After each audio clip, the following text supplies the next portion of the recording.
Hey folks, welcome back to the show. Drawing DanDaDan, adding things into the background this time.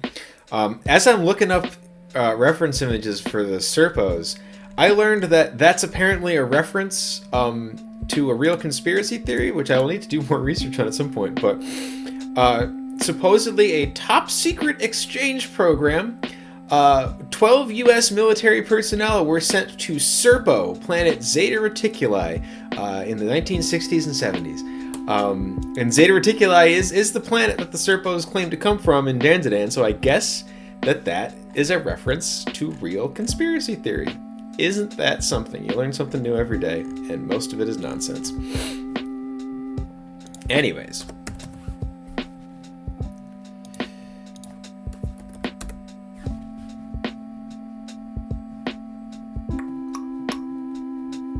These guys are creepy looking.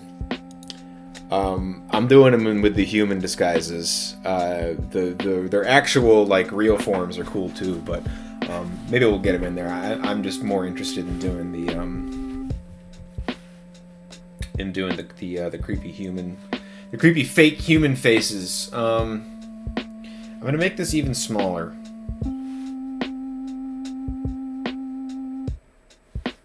I can always make it bigger again if I want. But here's a good reference.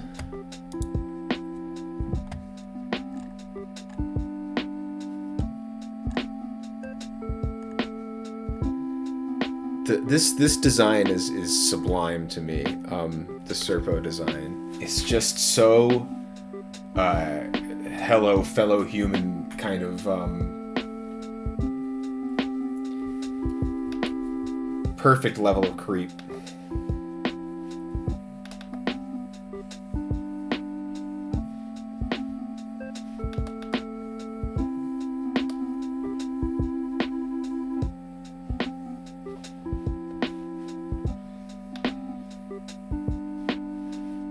So did start this on a separate layer. So I've got room to play.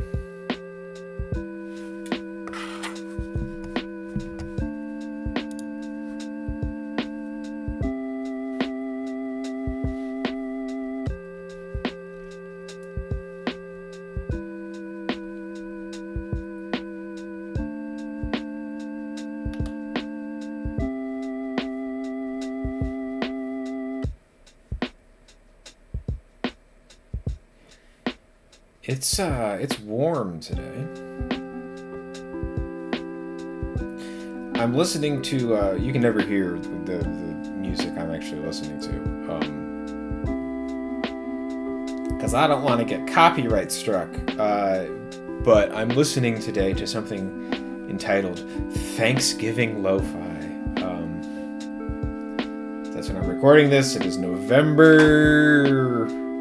It's late November. Put it that way. And it's still warm. It's 80 degrees on Halloween this year. So I've done something interesting here, which is I've drawn this face from the wrong angle. And it's not that I've done a bad job of capturing the likeness, but I've done a bad job of capturing the I shouldn't say bad job. I have not captured the energy of the character in the way that I need to, right? Serpo either needs to be looking at you so severely from up underneath the eyebrows, and that's the one, that's like there's a special one at some point. Spoilers! Oops! Yeah, there is at one point a named Serpo alien that they just call Serpo, and that's kind of him is looking up underneath the eyebrows. But when you meet them, otherwise in the first couple of chapters, they're shot from a real low angle going up, and that's what we need to be doing here. So sayonara. And actually, I'm gonna close this one down too, and we're just gonna draw one of these things, and then fit it in. But it really needs to be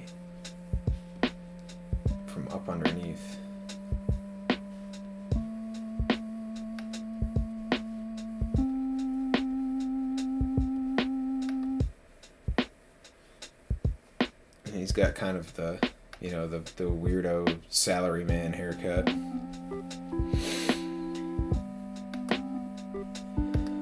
This is the eyeline.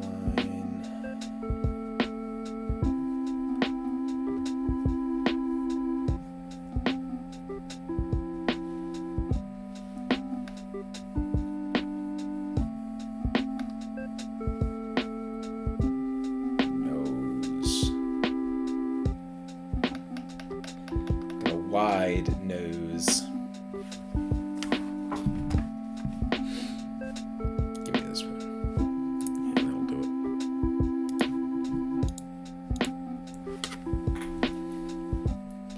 it. Definitely like all of the, it's talking about, the quote-unquote real Project Serpo, or whatever. I love conspiracy theory. I think it's very interesting. I don't believe any of it. I'm the same way with magic. DanDaDan's a great show for me because I am thoroughly interested in the occult and the supernatural, but I don't believe in any of it. So that's... I'm very skeptical.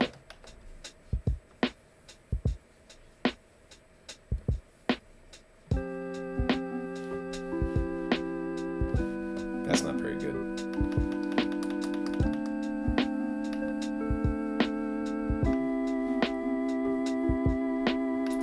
Starting with the nose, because the nose is very important.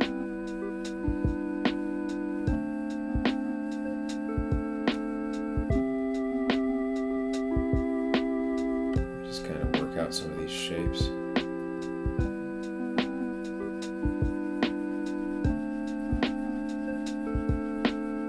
So the great thing about the Serpos is that they're carbon copies of one another. So when I get one of these things, I'm going to be able to copy and paste this as many times as I want. This is good. We think about these things a lot. This is good experience for me as an artist to learn to draw horror things better. Horror is a genre that I love as a viewer, and I am still kind of getting my feet wet doing it as a creator. I've done a couple of horror books. I did. I was in the Fractured Realms anthology from Limit Break, and I did a comic with Alice Penrose a couple of years ago called "Who's a Good Boy," which was a horror story about a dog. The dog doesn't die. Don't worry. That was one of my conditions for doing it. I said, I'll do this with you, but not if anything bad happens to the dog. And Alice said, don't worry, nothing bad happens to the dog. Exactly.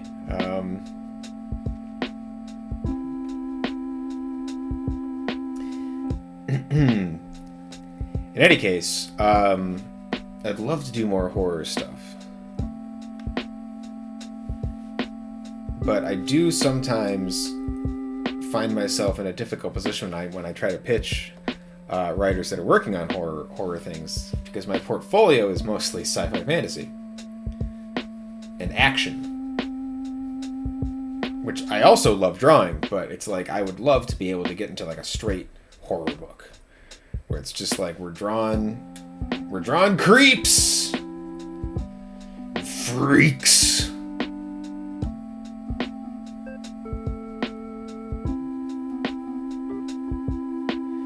Atmosphere. All things that I would love to get more experience with and to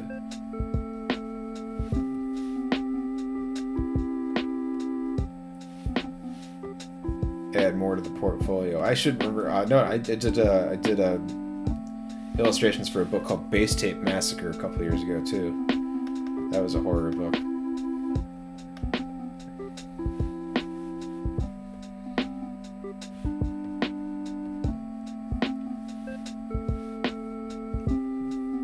I saw in a video somebody said that these guys look like Peter Griffin. And they do. I don't know if that's intentional or not, but they do. They dress like Peter Griffin. I think they're supposed to look like salarymen. like a stereotypical salaryman.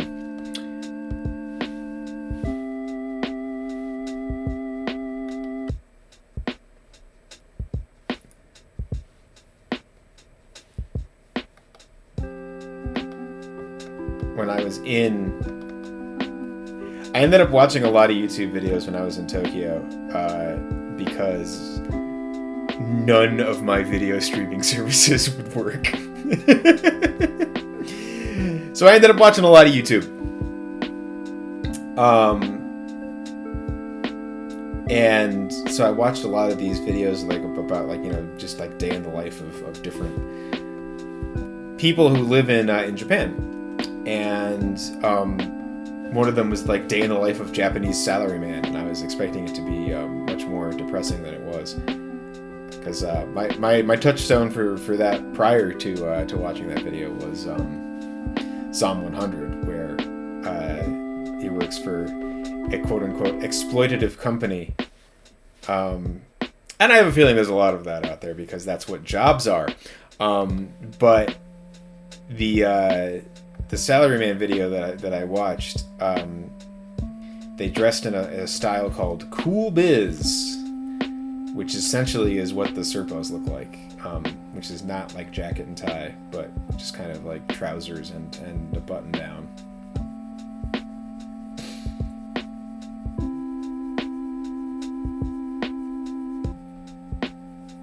A style that I have referred to in the past as default man.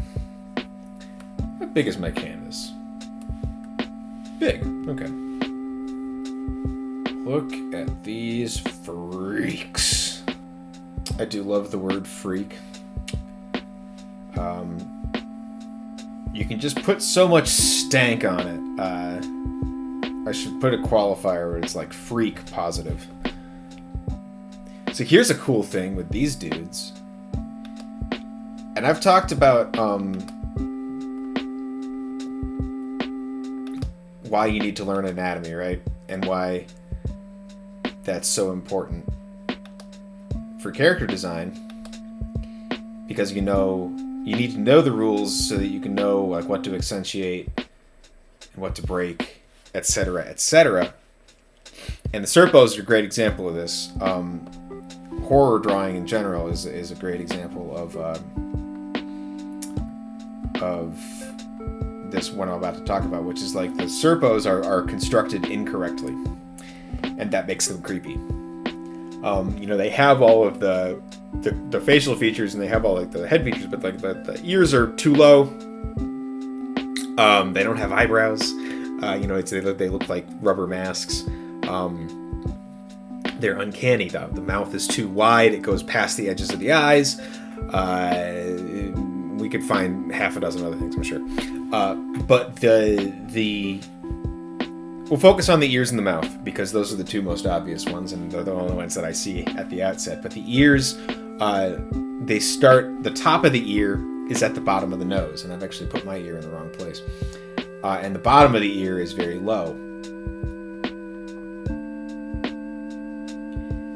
And then the brow is entirely smooth, with any kind of musculature or anything like that. And the mouth stretches out past the edges of the eyes. So now you get the corners of the mouth and the pupils frequently will line up. That's how it lines up on your actual face.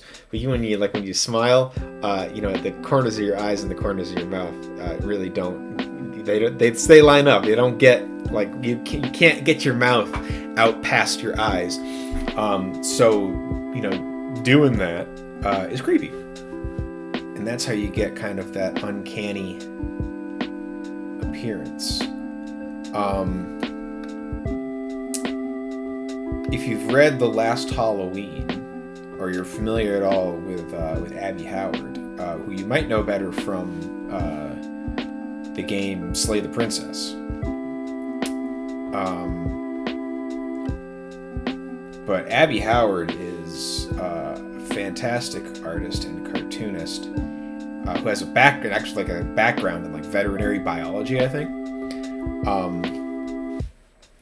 So like has a really strong knowledge about what specifically like animal anatomy is supposed to look like. And as a result is able to create like horrific monstrosities.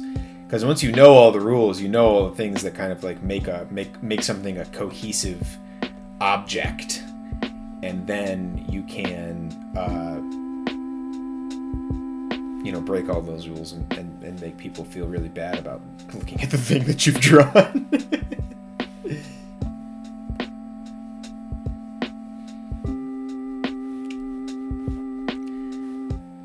Cool face, bro.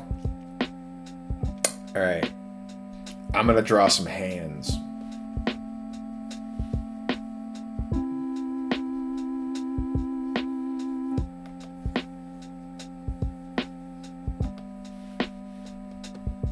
Maybe.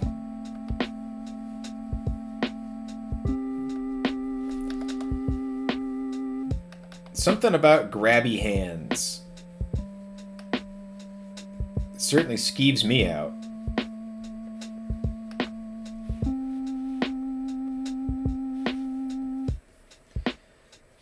And I'm not worrying about composition right now. I'm just getting all the pieces that I want and pose them in some kind of way after.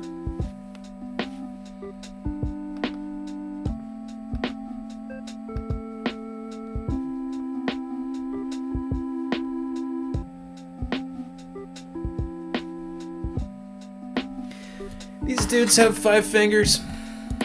Their true forms only have 4. I want to see the human form. Do they ever take their hands out?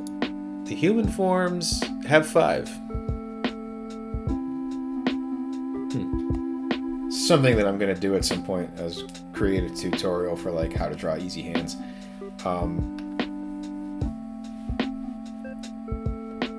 It's really not that difficult. So much of drawing is understanding what shapes something is composed of, and a hand is like a weird, complicated thing, but it's still just made of shapes. Everything's just made of shapes, and once you figure out like what those shapes are and how to space them correctly and everything, pieces just fall into place. This would be the perfect opportunity for me to fall flat on my face and just like make an absolute disaster. Yeah, it's easy.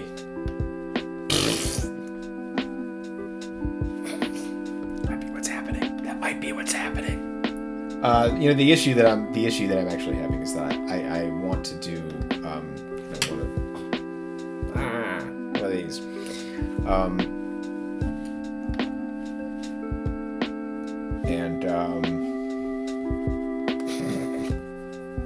And I'm overthinking it.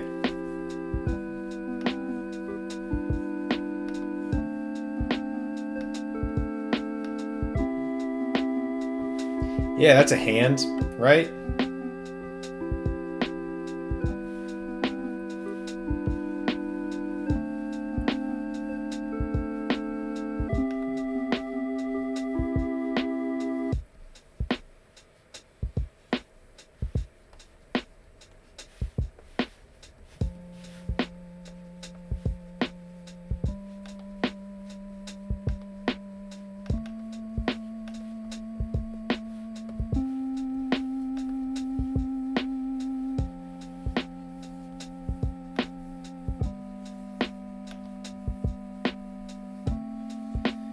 Get your weird creep hands away from me.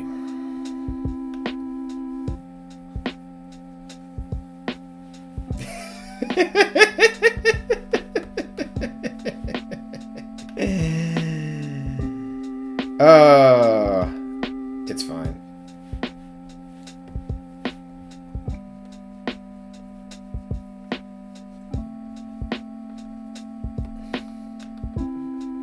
There we go.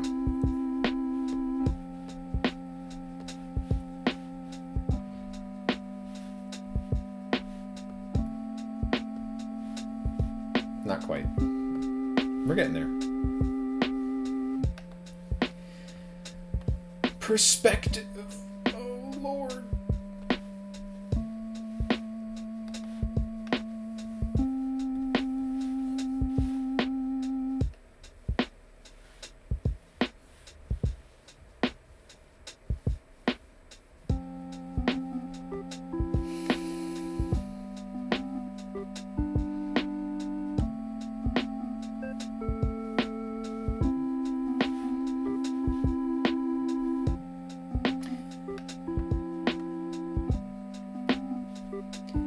remember if I've talked about this before, but fingernails on the hands are typically very important for you to determine which way the hand is oriented.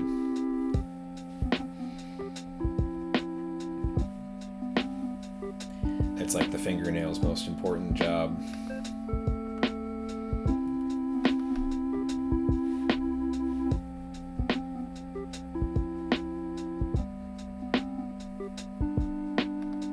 Big stink about how easy it is to draw hands and then whip off these stinkers.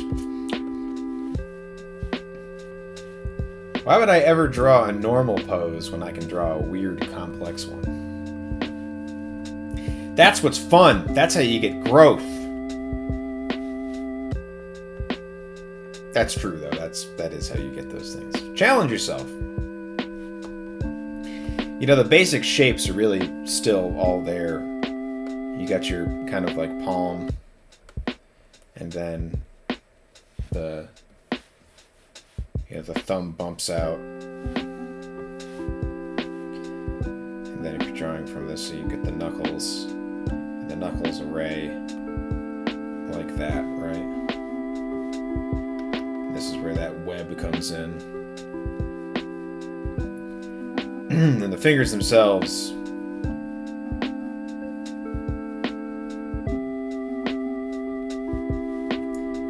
That's your basic idea. Knuckles, fingertips, etc., etc.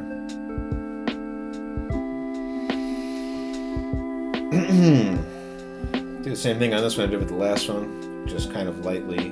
I didn't talk through this when I was doing it on the last one. I'll do that this time. You need to kind of lightly erase over everything that you're doing.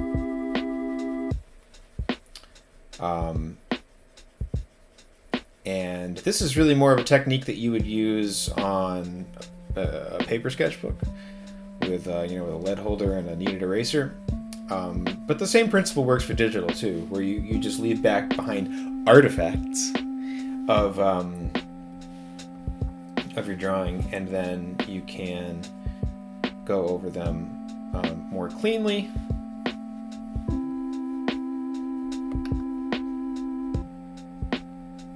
And, I kind of credit this technique as being something that preserves the kinetic energy of my drawing, even though I work digitally, is that I still use a lot of techniques that are primarily intended for traditional artists. Digital tools, I think, are great because you don't have to buy art supplies. Of course, there's the upfront investment of purchasing the digital tools, but you don't have to buy art supplies, and you don't have to waste paper, blah blah blah. But kind of the process of going through something and making mistakes and living with some of your mistakes and growing this kind of organic feeling drawing as a result of treating your eraser like a companion on this journey and erasing stuff and redrawing over it. All of that is really important to kind of preserving the life feel and the energy of your drawing. So that's why I do it that way. Or I don't know if that's why I do it that way, but I do it that way, and that's what I credit to kind of the energy of my work. So take that for what you will. How on earth? I love it when I do this. So my golden ratio layer, which I've been using as kind of a guide for my whole drawing, I moved it like 3 inches somehow for no apparent reason. And I didn't even notice I did that. And this is one of those moments I'll put a bounty on it. If you can find where I did that and leave it in the comments, I'll shout you out in the next video.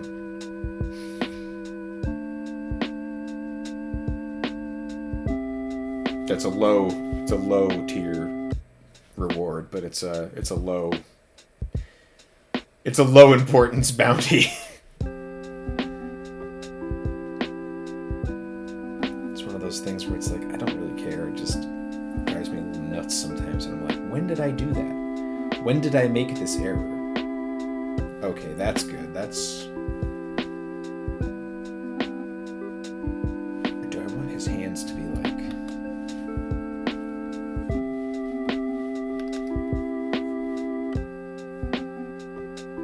Talk about grabby hands, right?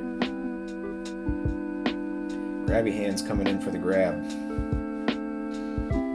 Might change composition a little bit later, get those fingertips in there, but right now, not going to worry about it. Need my original Serpo reference to do the costume.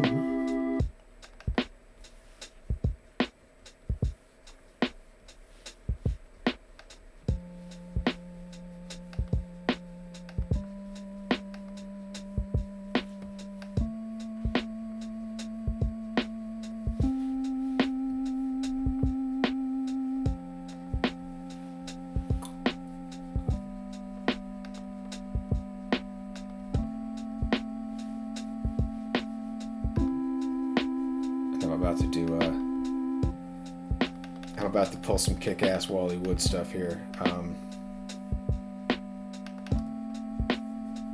remember who I am and what I'm doing. Remember who you are!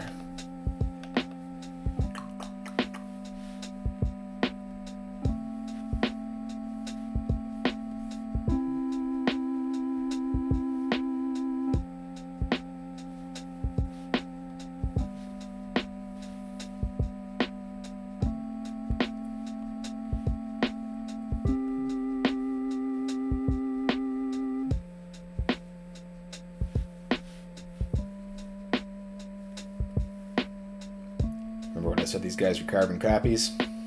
Yeah. Yeah, that's what we're doing.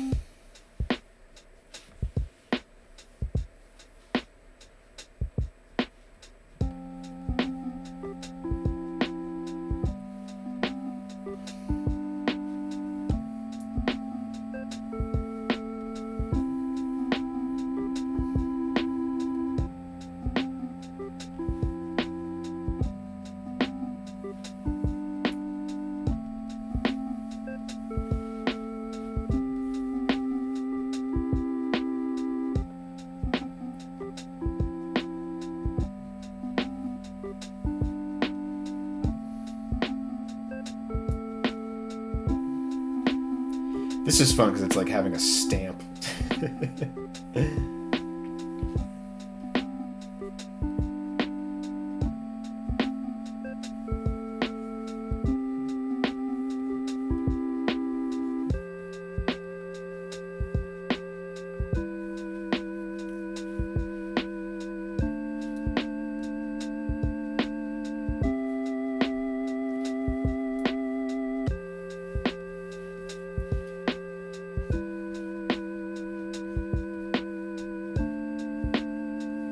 One more row ought to do it.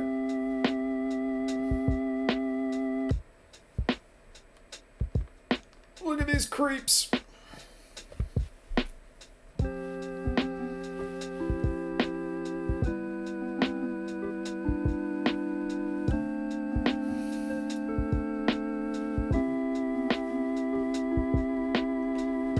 All right, now get these guys.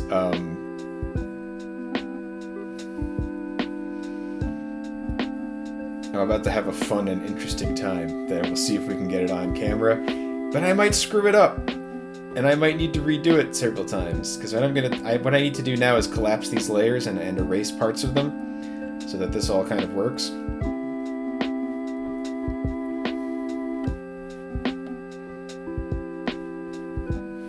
So let's see. 1, 2, 3. Perfect.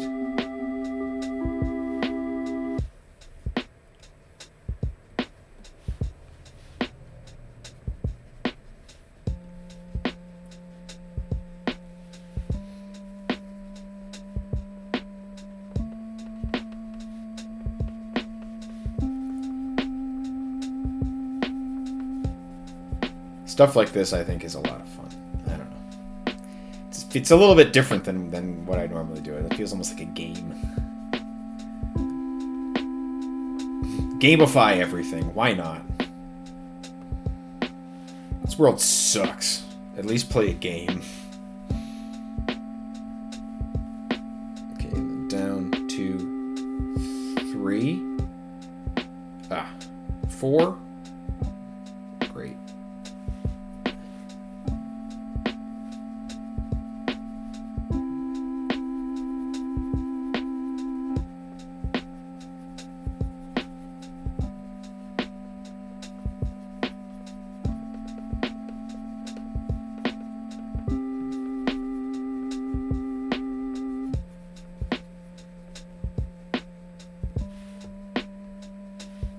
Okay.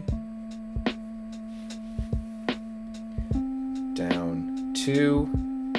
Excellent.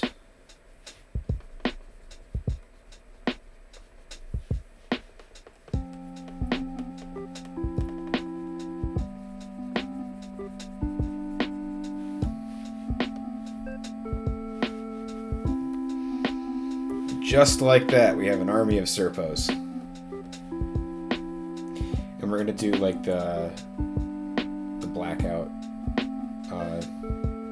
empty space, back door, back rooms, whatever it is they call it on DanDaDan.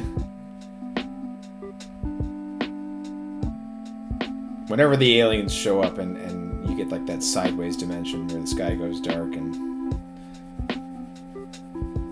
create a fight room. God, I love DanDaDan. This is pretty cool. Alright. I'm happy with this. I'm happy with the progress. Boy, I sure hope I maintain that feeling in between recording sessions. That's like my greatest dread now, that's happened to me like in a very real and visceral way, coming back to something and be like, oh god, no. I recorded so much video for this and I hate it.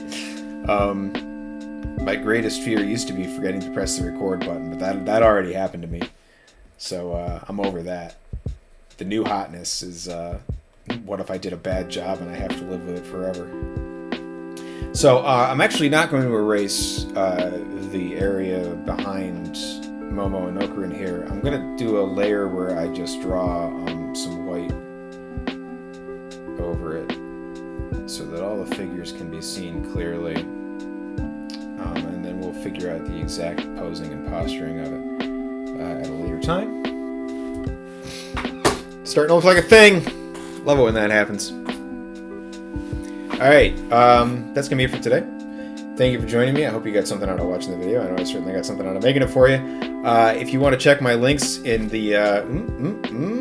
here we go. Links in the description. Different ways where you can support me as an artist and support the channel. Like, comment, subscribe, of course. But you can also, leave me a tip on coffee if you're into that sort of thing. I definitely appreciate it. You can also sign up for my free newsletter on Substack, which I appreciate as well. Thanks for joining me. I had a great time. I hope you had a great time. I'll see you next time. Take care.